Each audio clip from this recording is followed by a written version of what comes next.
नमस्कार, आप देख रहे हैं एबीसी डिजिटल न्यूज और मैं हूं आपके साथ मानवी ठाकुर। शुरुआत करते हैं आज की खास खबरों से। कोलकाता हाईकोर्ट ने पश्चिम बंगाल में 2010 के बाद बनाए गए सभी ओबीसी सर्टिफिकेट्स को निरस्त करने का आदेश दिया। मध्य प्रदेश शासन में मंत्री और ओबीसी का बड़ा चेहरा कृष्णा गौर ने कोलकाता हाईकोर्ट के इस फैसले का स्वागत करते हुए कहा कि पश्चिम बंगाल में ममता बनर्जी की सरकार ने मुस्लिम तुष्टीकरण की नीति अपनाते हुए गैर संवैधानिक तरीके से मुस्लिम समुदाय को ओबीसी सर्टिफिकेट जारी कर उन्हें लाभ पहुंचाया, जबकि ओबीसी में सिर्फ मुस्लिम ही नहीं बल्कि अन्य कई समाज भी आते हैं। लेकिन कांग्रेस और ममता बनर्जी की पार्टी के साथ साथ अन्य घटक दल भी मुस्लिम तुष्टीकरण की नीति करते हैं। लेकिन कोलकाता हाईकोर्ट का यह फैसला निश्चित पूर्व से ओबीसी वर्ग के विश्वास पर खड़ा उतरा है और पूरी भारतीय जनता पार्टी पर इस फैसले का स्वागत करती है। नमस्कार और सबका बहुत स्वागत है। आज की इस पत्रकार वार्ता में आज मैं आप सभी के समक्ष कल पश्चिम बंगाल में कलकत्ता हाईकोर्ट द्वारा दिए गए एक ऐतिहासिक निर्णय का स्वागत करने के लिए उपस्थित हुई हूं।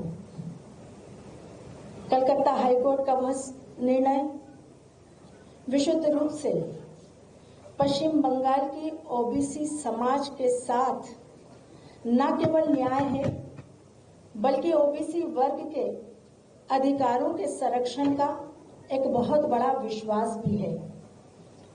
आप सभी को मैं यह भी बताना चाहूंगी कि कलकत्ता हाईकोर्ट ने कल एक निर्णय दिया जिस निर्णय के तहत 2010 के बाद जारी हुए सभी ओबीसी सर्टिफिकेट को निरस्त किया जा रहा है।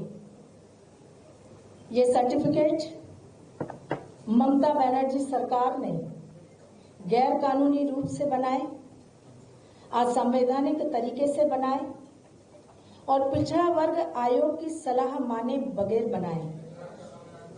आप सबको मैं यह भी बताना चाहूंगी कि पश्चिम बंगाल में पिछड़े वर्गों को दिया जाने वाला आरक्षण 2010 के पूर्व मात्र 7% था।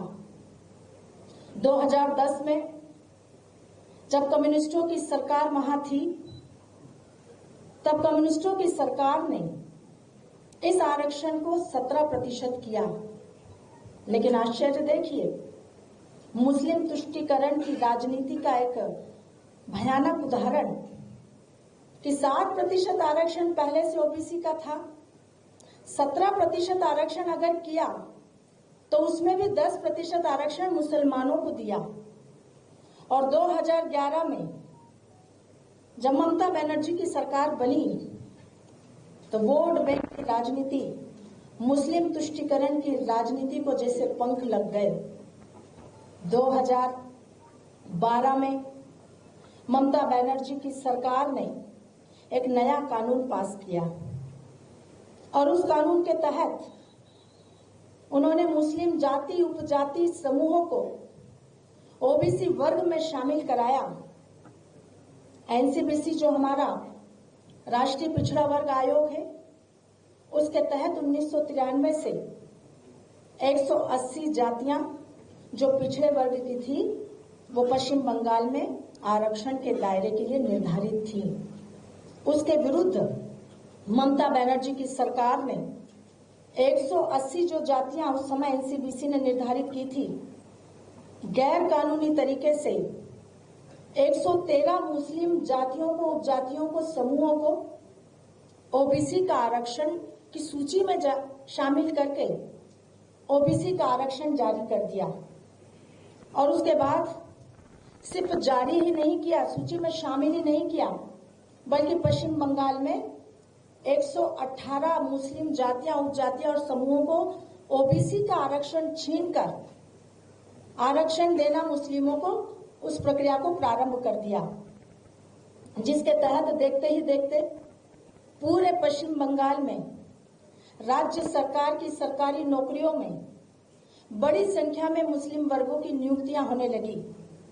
पिछड़े वर्गों को दी जाने वाली सुविधाओं का लाभ मुस्लिम वर्ग को दिया जाने लगा, जो सीधा सीधा इस देश की ओबीसी आबादी के हकों पर, अधिकारों पर कुठाराघात था।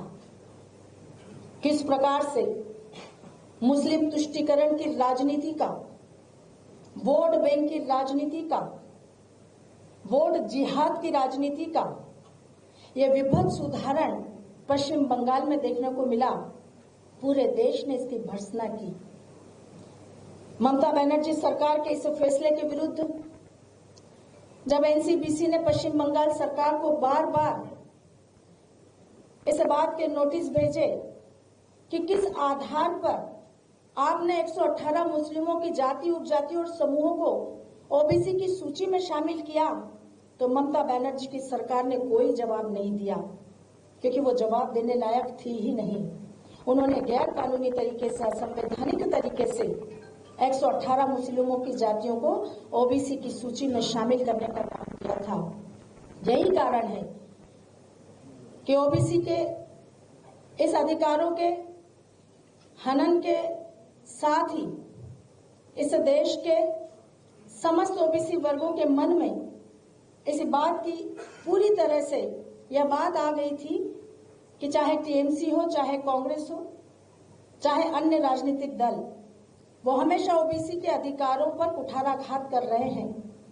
और उसके विरुद्ध जब ओबीसी का समर्थक एक शुभचिंतक कोर्ट गया और कोर्ट ने इस विषय में संज्ञान लिया, तो कल कलकत्ता हाई कोर्ट ने ऐतिहासिक फैसला सुनाया। हमें खुशी है इस बात की कि कम से कम कलकत्ता हाई कोर्ट ने इस विषय पर संज्ञान लेते हुए ममता बनर्जी सरकार को आईना दिखाने का काम किया। ममता बनर्जी की सरकार का चाल चरित्र और चेहरा उजागर किया कि किस प्रकार से वो दलित, पिछड़ों और आदिवासियों के आरक्षण में सेंध लगाकर, अधिकारों का हनन कर मुस्लिम वर्ग को आरक्षण देने के लिए संकल्प के साथ काम कर रही है। और दूसरी तरफ आज मुझे आश्चर्य है, आप सबको भी आश्चर्य होना चाहिए ये कहते हुए कि ममता बनर्जी सरकार के अहंकार की पराकाष्ठा देखिए आप, कि कोर्ट के आदेश को मानने से इनकार कर दिया। कोर्ट के आदेश की अवमानना करने से पश्चिम बंगाल की मुख्यमंत्री मना करती है कि मैं ऐसे किसी भी आदेश को नहीं मानूंगी। आज हम पूछना चाहते हैं ममता बनर्जी से। आज की खबरों में बस इतना ही। देखते रहिए ABC डिजिटल न्यूज।